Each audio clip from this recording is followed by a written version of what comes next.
Our speaker today is Professor Andrew Latham, who is Professor of International Relations at Macalester College.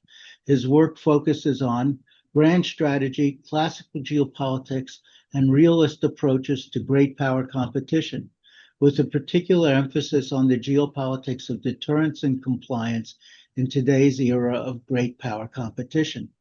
He is the author of the recently submitted book manuscript, Securing the Continent, North America, Gray Zone Conflict, and the New Logic of Hybrid Deterrence, forthcoming with McGill Queen's University Press. His writings have appeared in leading academic and policy outlets, and he is a frequent media commentator on geopolitics and international security for North American and international broadcasters. This is Professor Latham's second appearance. 3.5 years ago, he delivered a talk to the Mackinder Forum on the state, war, and the state of war in medieval Europe, a presentation based on his 2012 book, Theorizing Medieval Geopolitics. It is my pleasure to welcome Professor Latham back to the Mackinder Forum for a talk on Coercion Without Ownership, the real Trump playbook on Iran. And with that, Professor Latham, please begin. Well, thank you, Len, for that very gracious introduction. Always a pleasure to be here, and always a pleasure to be talking about things that I'm interested in. So those topics have evolved over time, but sometimes I think I am back in medieval era a little bit. So if I slip into any medievalese, as it were, you'll please forgive me today. Um, I've actually broadened the scope of this presentation. The theoretical frame, which I will talk about in a moment, hasn't changed, but I wanted to introduce three cases: Venezuela, Iran, and Greenland. Partly and obviously because all three are in the news. Um, but I think all three, when the Venezuela business began to unfold, that's when I began thinking about what is this administration up to? Is it really the Trump corollary of the Monroe Doctrine, the so-called Monroe Doctrine? Is it the National Security Strategy 2025 actually being implemented and operationalized? Is it, as some people, and I heard this over and over again to the point of I would use the Latin term ad nauseum, that this was just a real estate guy looking to acquire some real estate, and I heard that in connection with Greenland as well. I'm not immediately dismissing any of those, but what I'm saying is that the Venezuela business got me thinking in a kind of structural way, and I guess my reflex was had been conditioned by the media coverage was, oh, this is regime change. But then I thought about it a little bit, and I did a little bit of poking around in literatures, which I'm familiar with, sort of familiar with, totally unfamiliar with. And I came to the conclusion that whatever it wasn't regime change. If you think in the Venezuelan case is the test case, as it were, what do we mean by regime? Is it just the guy at the top of the pyramid and his wife and maybe a security guard or something like that? Well, there is actually an evolved literature on political regimes, and none of them define, well, not none of them, most of them do not define regimes in that way. They define regimes as structures, and I'll get back to this in a moment, but deep governance structures that operate on multiple levels. Think about it as a pyramid, I suppose, that structures the politics within a state. Um, and one can, as was the case in Venezuela, decapitate a regime, take the top guy off of the top of the pyramid, but everything else remains in place. And at this point, first of all, it seems that President Trump has lost interest in Venezuela altogether. But it seems that profoundly reorienting the Venezuelan system of governance, the structures, the institutions, the deeply embedded norms and rules and culture of governance in Venezuela is not on his to-do list. In fact, when Marina Machado won the Nobel Prize, wanted to sort of come back to Venezuela and lead regime change, democratize that Latin American country, he basically spurned her and said, I'm going to work with now President Delcy and we're going to make that work. as long as I get what I want in terms of foreign policy and some domestic policies. So I'll come back to that. So the Venezuela case got me thinking. I started to develop a kind of provisional conceptual frame which would allow me to make sense of, first of all, Venezuela, but then Greenland, and then on and off the Iran situation as well. And I imagine it's applicable elsewhere, but I'm going to limit myself today to those three cases. And the argument that I'd like to advance today, and there's an old proverb, it's actually in the book of Proverbs for those who come out of that particular faith tradition, iron sharpens iron. And so today I'm hoping that the iron of my argument gets sharpened by the iron of your feedback. And I welcome that opportunity. So let me begin, as people in our line of work often do, by clarifying the sort of core analytic lens. The argument I'm making is that Trump and the gang are interested in regime reorientation, not regime change. Regime being defined as I have, as something which is thick and deep and is not reducible to one or two people at the top of a hierarchical pyramid. And regime reorientation then is not that, and it refers instead to a distinct strategic logic. Um, it's the opposite of regime change in a sense, and it reflects, I think, President Trump's allergy or aversion to nation building and forever wars and all of the things that he has run against, sort of, in as much as he's consistent about these sorts of things, but he's run against those things. And so when I think about what he's, if I can put it this way, what he's up to, regime orientation, it's a deliberately constrained approach aimed at compelling changes in specific domestic and foreign policies through pressure, while explicitly refusing responsibility for changing a political regime or picking up the pieces after he breaks a regime. Think Afghanistan, think Iraq. Removing the regime, smashing the regime was one thing. From his perspective, I think, and from my perspective in this talk, rebuilding afterward is a fraught enterprise and didn't work out terribly well in either of those two cases. And again, to reiterate a little bit what I said a moment ago about regimes, doesn't refer to a particular leader or a particular government. It's deeply embedded in relatively enduring rules of the game, structures of authority. It's about the way power is allocated at a deep kind of visceral level. It's about the architecture of rule, as it were, and often the underlying ideology as well. And we can see that at play, obviously in Venezuela with the Chavismo, but also in Iran with the theocratic ideological underpinnings. And I would argue even in Greenland with European liberalism on prominent display. But in any case,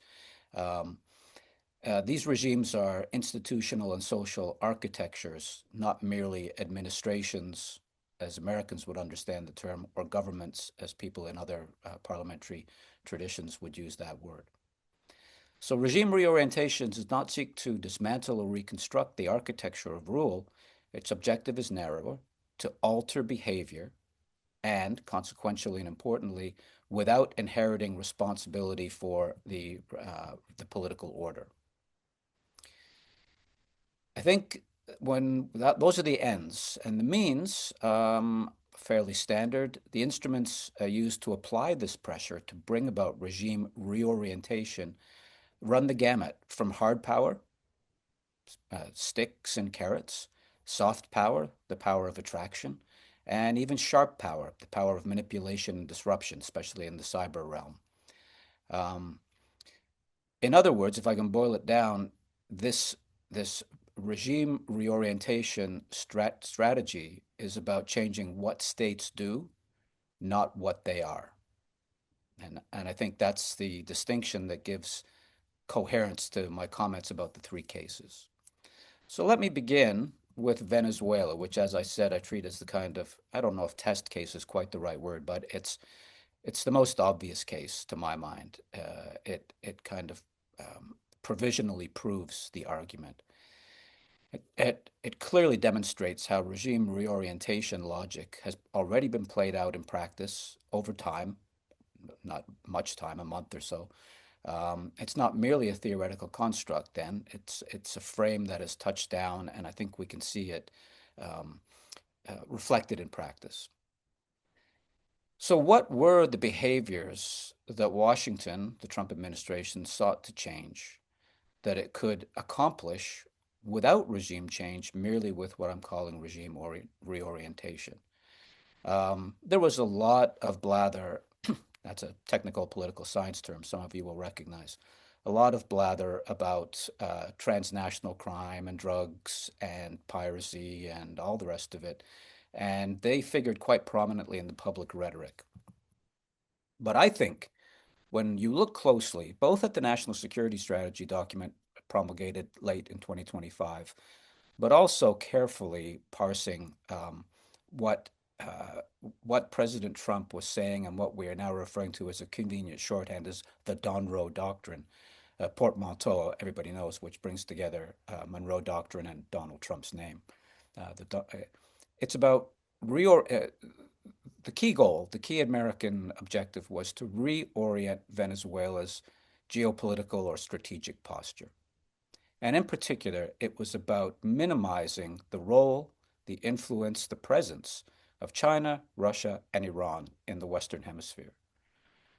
Venezuela had become a kind of staging post, as it were, for Chinese influence, economic, but also China and Venezuela signed a strategic partnership. Russia is providing weapons. And by the way, I won't say too much about the ineffectiveness of the Russian anti-aircraft weapons when it came to Venezuela, given what was a daring and audacious raid. Whether you like the outcome or not, approved of it or not, it was well executed. I don't think anybody can deny that. And even Iran, as a kind of fellow traveler in the world of sanctions and sanctions evasion, had a presence in the Western Hemisphere, specifically through its relationship with Venezuela.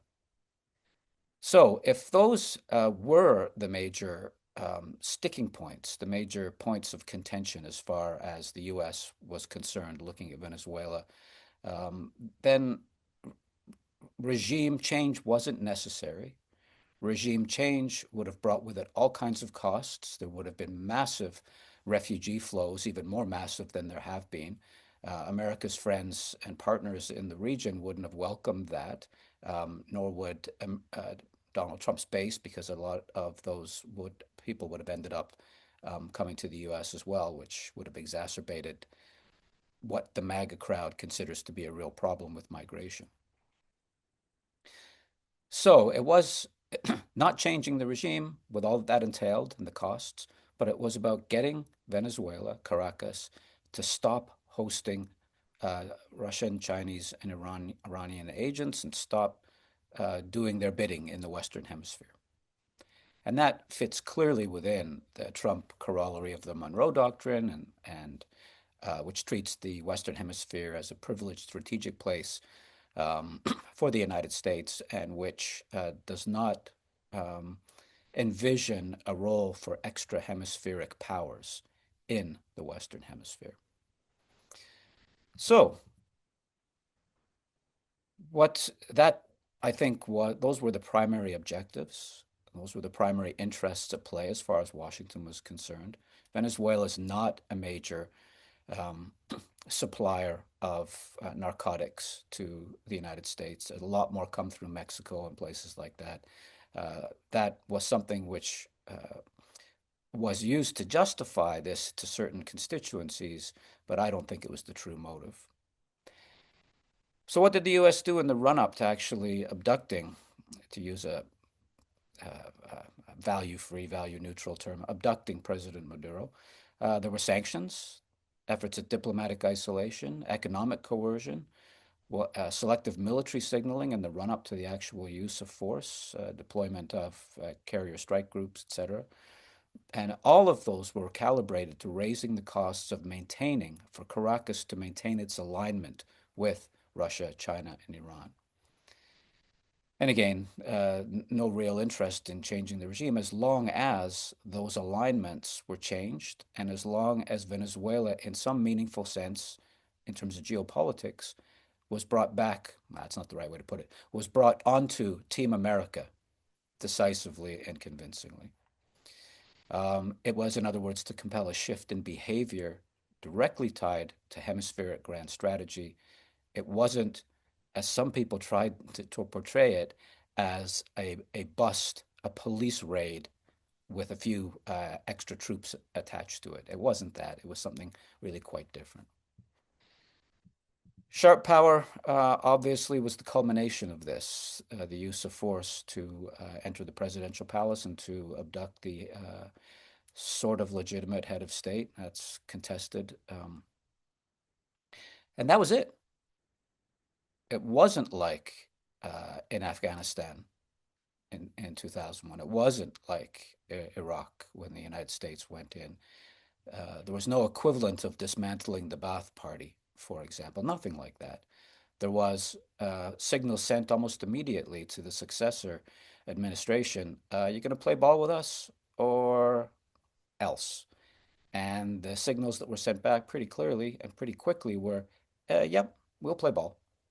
Just don't, we're done now. That's it. You can have what you want. We will attenuate our links to the three extra hemispheric powers that you don't approve of, and we will open up our domestic oil industry for American investment, probably at the expense of Chinese investment. Okay. So Venezuela, to my mind, is the easy case that provisionally supports my thesis, my framework. It's the place where the logic, to my mind, most obviously ran its course. All right, let's shift gears and continents and talk a little bit about Iran. Regime reorientation.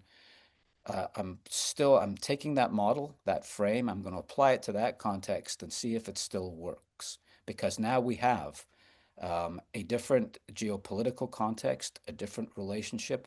The Monroe Doctrine can't really, whether it's the Trump corollary or the original, doesn't really apply because the last time I checked, Iran is not actually in the Western Hemisphere. And so you really have to stretch that Monroe Doctrine, that Donroe Doctrine, to fit Iran into that picture.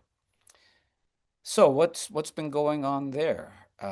Well, here again, I think it's domestic. It's Iranian behavior, some of its domestic policies, and its geopolitical posture that rub not just this administration, but American administrations going back to 1979 the wrong way.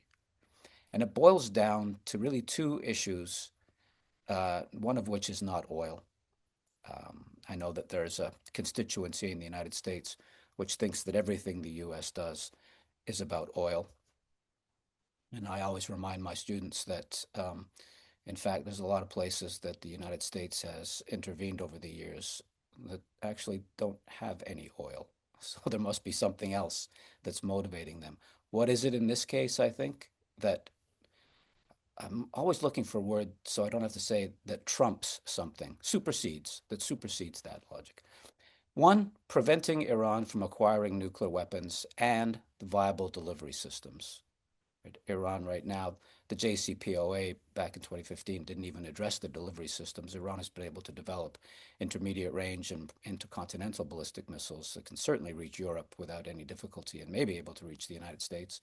And if you put nuclear weapons on the top of those missiles, then you can see that there's an obvious direct threat, minimally to America's friends, partners, and allies in the region, but also to the United States itself.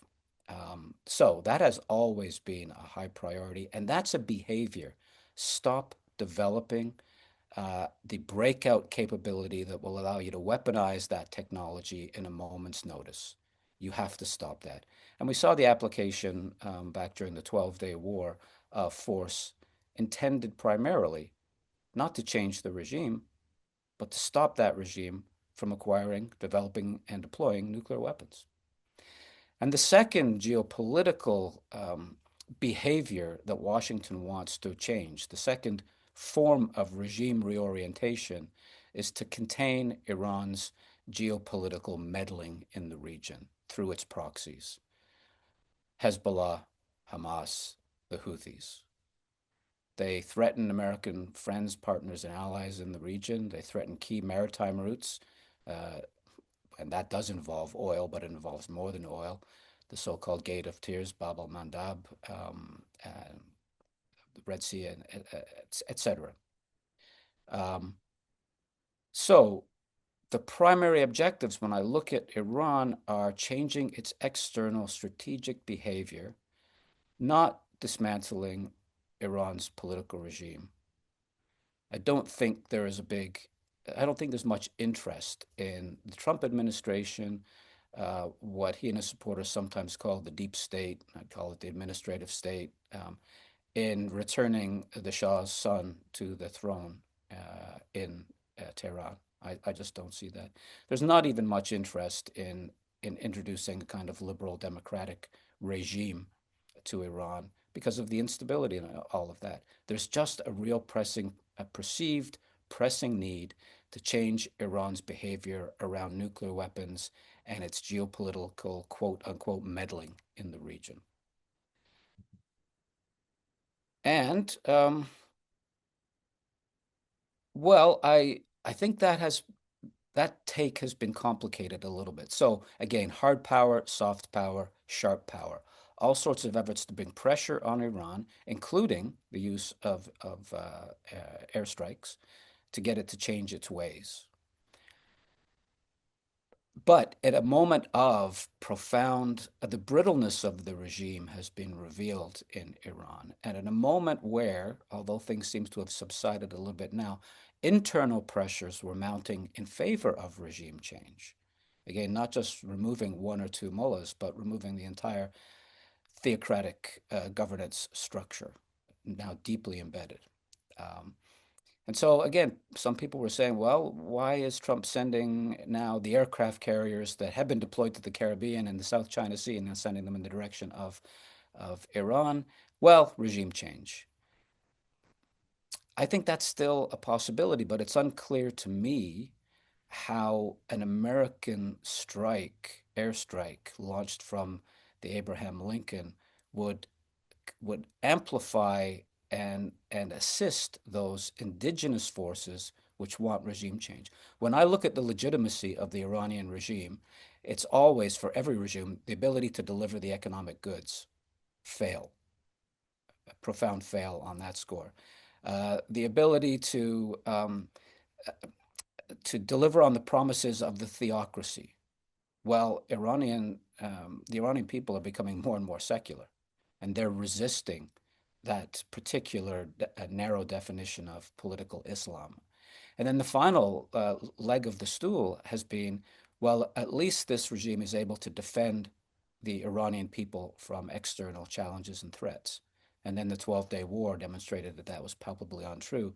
The Ring of Fire, Iran's proxies in the region, let's just say they suffered severe setbacks. Airstrikes launched by, first of all, the Israelis and then the Americans with impunity, not a single plane or lost, and not a single flyer lost in all of that. And so whatever damage that a U.S. military strike could do to the regime to facilitate regime change has already been done. And there's no point to deploying an aircraft carrier to the region if regime change is your goal. If you want to ramp up the pressure, or maybe there's another objective, which is to convince the Israelis not to do something rash, right? Oh, don't worry, Uncle Sam's on the way. You don't have to do anything right now, to buy some time to let that pressure build and maybe get Iran to the negotiating table, which it has signaled on and off it's willing to do. We'll see how that all shakes out. That's not really the point of this. The point is, what is the United States' objectives and what are they trying to accomplish and how are they deploying various kinds of power, hard, soft, and sharp, to achieve that objective? And my argument is it's not regime change. And we see that also codified in the 2025 National Security Strategy document, which talks about the ability of the U.S. to deny rivals the ability to shape and reshape regional orders that are important to the security of the United States and the Western Hemisphere. So that's the mandate for an extra hemispheric application of hemispheric hegemony or dominance or security, however you want to characterize that. Um, all right. So, to my mind, Venezuela, slam dunk case for my thesis. Iran, a plausible case for my thesis, not yet a slam dunk, and events may overtake me. We'll have to wait and see what the next move on the part of Washington is and what the next moves on the part of Jerusalem and Tehran are. And that brought me to the third case, which is much in the news, has been and continues to be, and that is Greenland. How does that fit in? It's on my list of possible cases because it's been much in the news, because there was a lot of pressure, mostly soft power and sharp power a little bit, but certainly no hard power was involved in all of this. One could argue plausibly on the face that Greenland certainly was about regime change, chucking out the Danes that whole regime and putting in an American regime. It sounds like regime change. And also in terms of changing, of reorienting the regime, there were other mechanisms already in place. There were treaty arrangements. Once upon a time, the U.S. had something like 14 bases at the height of the Cold War, 14 bases in Greenland. It has one now, but under that treaty, it could have another 14 if it wanted to, without much ado. Um, so this is the tough test case for me. It kind of looks like regime change. It it doesn't look like regime reorientation requires the kind of bluffing, if it is posturing, let's put it that way, on the part of Trump and his administration. Um, so, does Greenland disprove my thesis? Do I have to adapt my thesis in various ways to make it work? Should Greenland not be on the list of potential cases at all because it's intra-alliance, not an adversarial state, as Venezuela had become and Iran clearly was? Maybe that's so. I put it on the list because I thought it was a hard test, and um, I think when I look at Greenland, it is the limiting case. Um, Ultimately, in that case, it's neither regime change nor regime reorientation. Um, but it gets us to look a little bit differently. So what have I concluded after watching the Greenland episode unfold? Um, I guess, and I've said this already, this case satisfies none of the structural conditions that make regime reorientation possible. Yet it's still, at least in Trump's eyes and those of some of his administration, it involves strategic competition. It is consequential in terms of American interests as the polar ice cap recedes and the Arctic becomes increasingly contested, a battleground and arena for great power competition. And there's the historical importance of it in the Greenland, Iceland, UK gap, for example. I mean, it's an important strategic place. And the United States has real interests. And although it's politically part of Europe, geographically it's in the Western Hemisphere. There's no doubt about that. Um, but it doesn't seem to be prima facie about regime reorientation. So let me just recap quickly what regime reorientation requires. It requires a target state whose behavior can be compelled through pressure. It requires the ability to separate mere influence from a kind of political responsibility from what comes afterwards. And I think those lines are easily drawn in the Venezuela case, to be sure, and also in the Iranian case. Um, Third, it requires a political regime capable of absorbing the adjustment costs internally. So the Venezuelan regime has been able to change its posture vis-a-vis China, Russia, and Iran, and open up its domestic oil industry. The details remain to be seen, but it was able to absorb those costs. Denmark and the European allies folding over Trump's posturing vis-a-vis Greenland, that would be very difficult. Just a very difficult, a big pill to swallow, let's put it that way. And fourth, it requires a strategic environment in which pressure can be applied in a way that it was in Venezuela. Again, the hard power levers, and Iran, hard power levers. Not really. We didn't see the deployment of a carrier strike group either off the coast of Denmark or off the coast of Greenland. There was nothing like that. Talk about tariffs, but no actual tariffs as far as I know, although it's hard to keep track of the Trump administration and its tariffs. They're on one day and on the next. So Greenland doesn't really meet any of those four conditions. There is no adversarial regime to coerce. Greenland is not a hostile state whose policies can be compelled or subject to compellence through sanctions or interdiction or anything like that. There's no meaningful object of reorientation.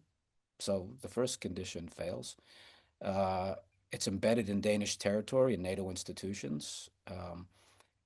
Anything that happens is going to generate costs within an American-dominated alliance, and therefore it's going to have negative impact directly on the United States. The United States simply can't apply pressure and then disclaim responsibility for the consequences. There's no way of offloading the costs. It's going to affect an American-led alliance and negatively. And there's no regime, hostile regime like there is, like there was, well, is still to some extent in Venezuela and certainly is in Iran, that could be forced to absorb all the costs of whatever costs the United States attempts to impose. Obviously, there's self-government in Greenland, but the strategic decisions are connected to Danish sovereignty and alliance structures, and the costs, whatever costs are generated by the U.S., would not be borne by the Greenlandic people. They'd be borne by the Danish people, by our European friends and allies, and ultimately by the United States. So it doesn't really, and it's another condition that's not really quite met. So when I look at Greenland as the hard test case here, I think, and I'm still thinking this through. This was the latest case that I took up, and it's obviously not played itself out yet to the extent that Venezuela has, that Iran seems to be. I mean, Venezuela is a mature case. It's not quite over and done, but it's close to. Iran, we're more than halfway through this particular episode. The Greenland, it's just nowhere near that. It seems to be not quite at the beginning, but closer to the beginning of this episode, and it's not clear how it's going to shake out, except for, I think we can say with some certainty that Denmark will retain sovereignty and legal authority. It's not going to change. That the Greenlandic people will exercise self-government. I don't think that's going to change. NATO is already beginning to absorb some of the collective security implications. And I don't mean sending half a dozen troops on recon missions. I mean thinking seriously now about the Arctic. Some of the Nordic states have been thinking about this for a while, but now it's on everybody's radar in European NATO. You have to take the Arctic seriously. And ultimately, the U.S. is going to remain accountable for alliance stability and security. So yeah, I think maybe if Greenland is in the properly located in the family of cases, it is clearly the limiting case where my thesis maybe doesn't quite work. That, and see, I'm not convinced of what I'm just saying, because it may be the case that at the end of the day, all that the Trump administration wanted to do was to get the Europeans to take Arctic security seriously and get to take Greenland seriously in that context and to take some action. And so it's a burden sharing thing. And if that was the objective, mission may be accomplished. Maybe it has reoriented the European regimes with respect to this portfolio of policies in ways that confirm my thesis. Now, I think as Len said at the beginning, he mentioned the word realism with a capital R. I think my instincts are realist in terms of international relations theory. And part of realism is to assume unitary rational actors. And these days I'm having a hard time maintaining even the fiction that there are unitary rational, that the United States is a unitary rational actor. There's all kinds of personalities involved. There's all kinds of bureaucratic politics involved. Which further complicates this. So I guess bottom line is I could stretch the evidence from the Greenland case without committing any serious methodological crimes. I can stretch it to the point where it supports my thesis that the Trump administration is interested in regime reorientation way more than regime change.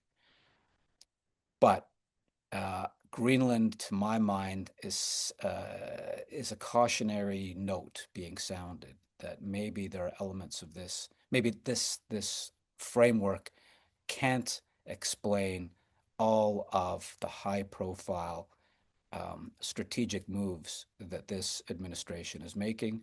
Maybe I need either to refine the framework, or maybe, and this is a possibility, maybe I'm just wrong. And as I like to say to my students when I finish a particularly demoralizing class on international conflict or war or something like that, on that cheery note, I'll draw my formal comments to a close and open the floor to questions and comments.